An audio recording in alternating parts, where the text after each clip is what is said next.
On peut dire que c'est un témoignage.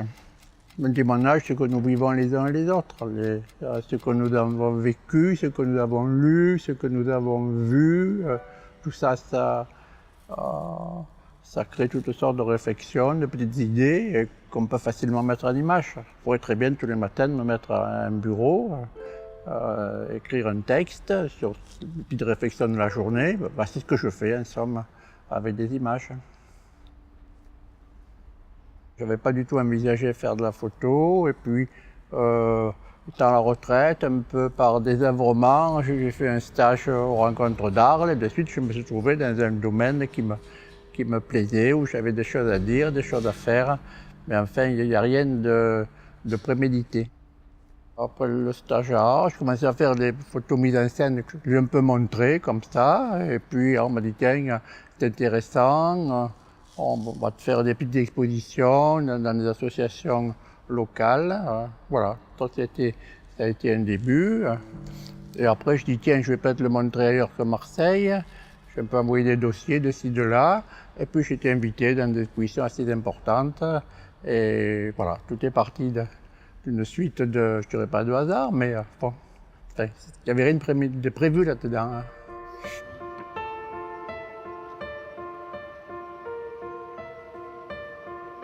C'est pas moi, forcément. Un double, pourquoi pas. Mais il faut le voir essentiellement comme un personnage. Forcément, c'est tiré de l'expérience, mais d'autre part, ce pas des choses qui sont arrivées. Hein. Bon, alors on peut peut-être parler d'autofiction. Actuellement, c'est assez dans la mode, là, avec Stofical et d'autres. On peut dire ça. Hein. Je pense que dans ce genre de travail, il faut avoir un certain recul. Et il ne faut pas trop se prendre au sérieux, sinon ça embête tout le monde. Les gens qui veulent imposer des théories. Donc il me semble que de recouvrir tout ça d'une couche d'humour, et en plus, comment dire, je ne me force pas, c'est naturel, ça vient comme ça. euh, euh, je ne suis pas mécontent, si vous voulez, de cette manière d'avoir un peu de recul. Une certaine forme d'autodérision, si vous voulez. Hein.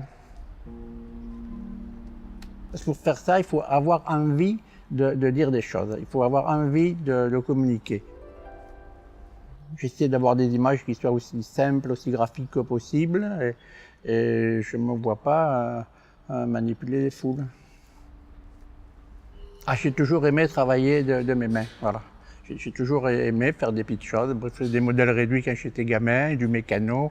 Et donc, c'est comment dire, ça me plaît bien de faire ça. Je suis assez à l'aise d'ailleurs pour le faire.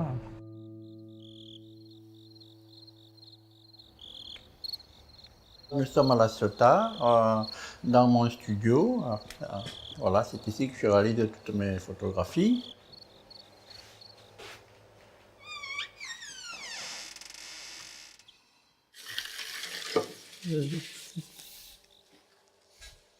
Voilà, ma femme, par exemple. Si vous préférez un tireur à l'arc.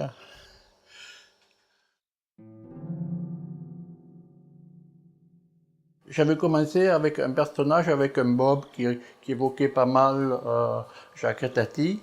Puis j'ai trouvé que c'était un personnage trop typé.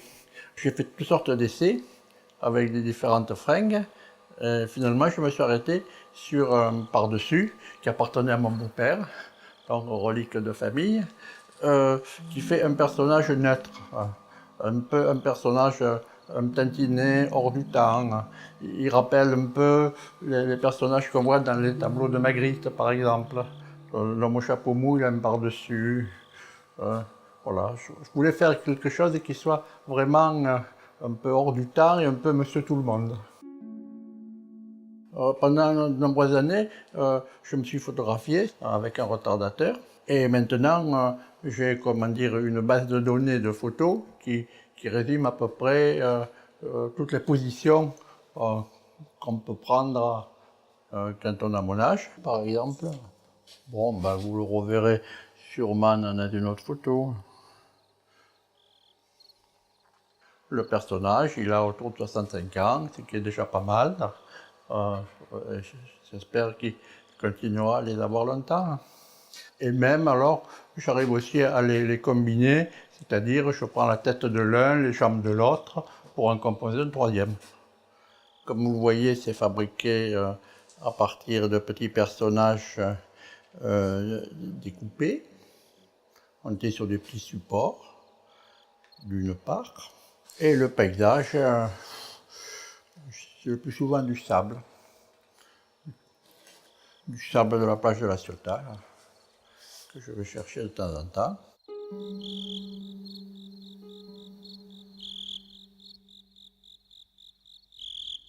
Alors vous avez là un projecteur de diapos, où je projette des diapos. En général, ce sont des nuages, hein, souvent. Et les nuages, ils proviennent soit de photos que j'ai faites, même des photos que j'ai faites il y a très longtemps, des photos de voyage, des trucs comme ça, où je récupère le ciel. Et je photographie aussi des tableaux, où il y a souvent dans les peintres de la fin du milieu et fin du 19e, des cieux très tourmentés qui sont très, très graphiques. En déréglant le projecteur, j'enlève le grain de la toile et on n'imagine plus que c'est de la peinture. On imagine que c'est une photo. Alors c'est intéressant, quand je vais dans les musées, finalement je regarde plus le sujet des toiles, je regarde le ciel, je regarde le détail.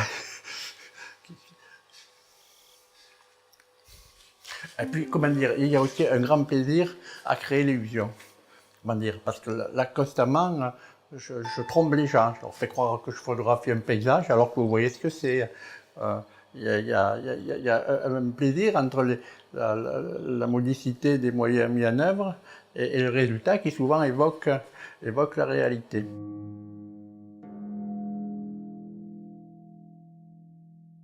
On n'a plus un contact direct avec les choses, on n'a plus un contact direct avec les objets. Manipuler un objet, c'est pas du tout la même chose que manipuler des pixels, je pense. Je crois. Ça, je crois que je l'ai appelé la vie d'artiste.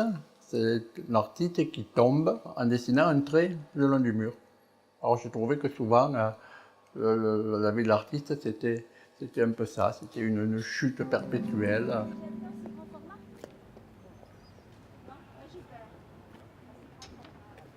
Je pense que ce genre de travail doit tirer vers l'abstraction. Et au plus vous ajoutez d'informations, toutes les informations apportées par la couleur, elles ne servent pas à mon propos, elles n'ajoutent pas du sens et elles distraient. Alors que là-bas le ciel soit bleu, que le sable soit jaune, quel intérêt? Là, on est plutôt dans le domaine, comment dire, du sensible, de l'affectif, de l'instinctif.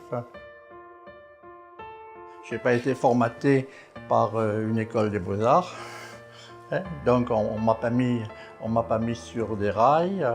Avant de m'occuper de photos, je n'ai pas eu de contact avec le milieu de l'art, donc je ne sais pas trop ce que faisaient les autres. Alors, comment dire, j'ai un peu bénéficié, en plus je suis à Marseille et pas à Paris. Si vous voulez, j'ai un peu bénéficié de cet isolement pour construire mon petit univers à moi. Je crois que c'est tout. Hein. Quand on a dit ça, on a fait le tour de tous mes secrets de fabrication. Après, il ne reste plus qu'à avoir des idées.